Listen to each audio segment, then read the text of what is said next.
Preparations for Nepal Prime Minister Balen Shah's official visit to India have formally begun, marking what is widely seen as the first major diplomatic test for the newly formed government. With nearly a month having passed since the formation of the government without any high-level foreign visit, the decision to prioritize India underscores the enduring strategic importance of Nepal-India relations.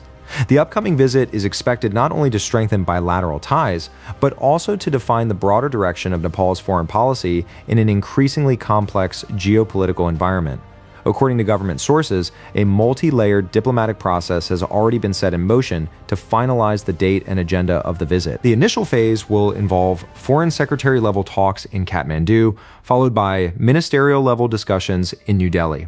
Indian Foreign Secretary Vikram Misri is scheduled to visit Kathmandu on April 28th for a two-day official trip, which is being considered a crucial step in finalizing the Prime Minister's visit.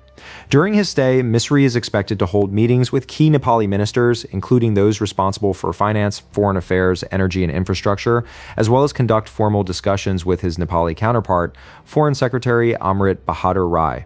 These discussions are expected to focus on key areas such as trade, transit, energy cooperation, water resources management, infrastructure development, and regional connectivity. Particular attention is likely to be given to electricity trade, cross-border transmission lines, and investment opportunities.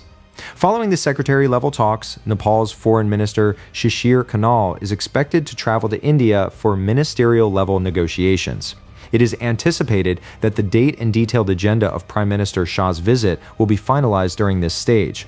Indian Prime Minister Narendra Modi had extended an invitation to Balen Shah shortly after the formation of the new government, both through a telephone conversation and a formal message. The government of Nepal has accepted the invitation in principle, and officials indicate that the visit will take place once all necessary preparations are complete. Compared to past instances where Nepali prime ministers had to wait extended periods for official invitations, the swift progression of this process reflects a notable shift in diplomatic engagement between the two countries. Historically, Nepal's prime ministers have often prioritized India as their first foreign destination, a practice deeply rooted in political and strategic considerations.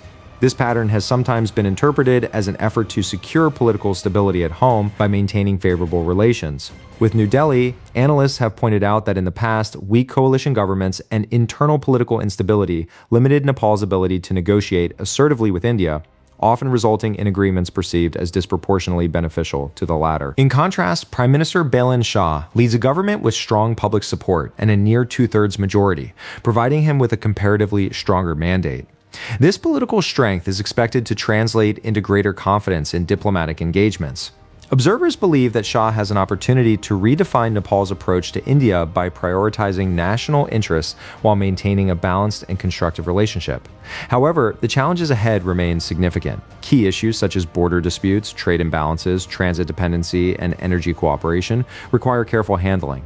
The border issue, particularly concerning Kalapani, Lipulekh, and Limpiyadhura, continues to be a sensitive and unresolved matter, although Nepal has officially updated its political map to include these areas. The practical assertion of sovereignty remains a complex challenge. Recent developments, including trade agreements involving India and China in the region, have further complicated the situation. Another critical aspect of Nepal-India relations is the persistent gap between agreements and their implementation. Over the years, numerous agreements have been signed in sectors such as energy, infrastructure, and connectivity, yet many remain stalled or incomplete.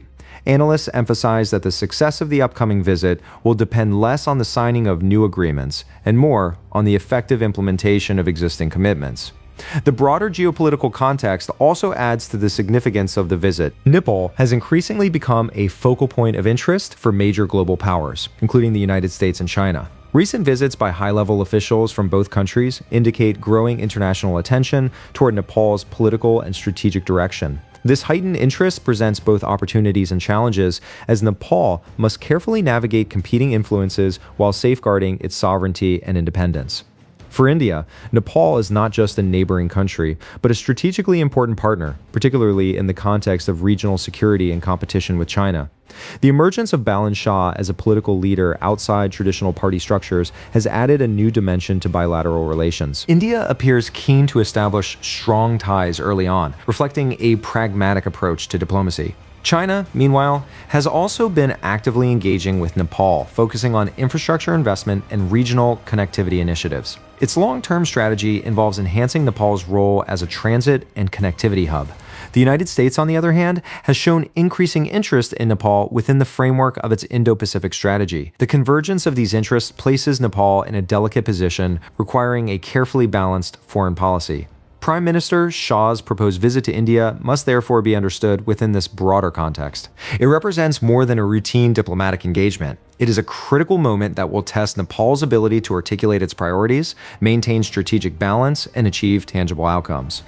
The success of the visit will depend on the clarity of Nepal's agenda, the level of preparation, and the ability to engage in constructive yet assertive dialogue. Ultimately, the key question is not what India, China, or the United States seek from Nepal, but how Nepal defines and pursues its own national interests. The upcoming visit provides an opportunity to set a new precedent in Nepal's foreign policy, one that emphasizes balance, sovereignty, and mutual benefit. Whether this opportunity will be effectively utilized remains to be seen, but its significance is undeniable.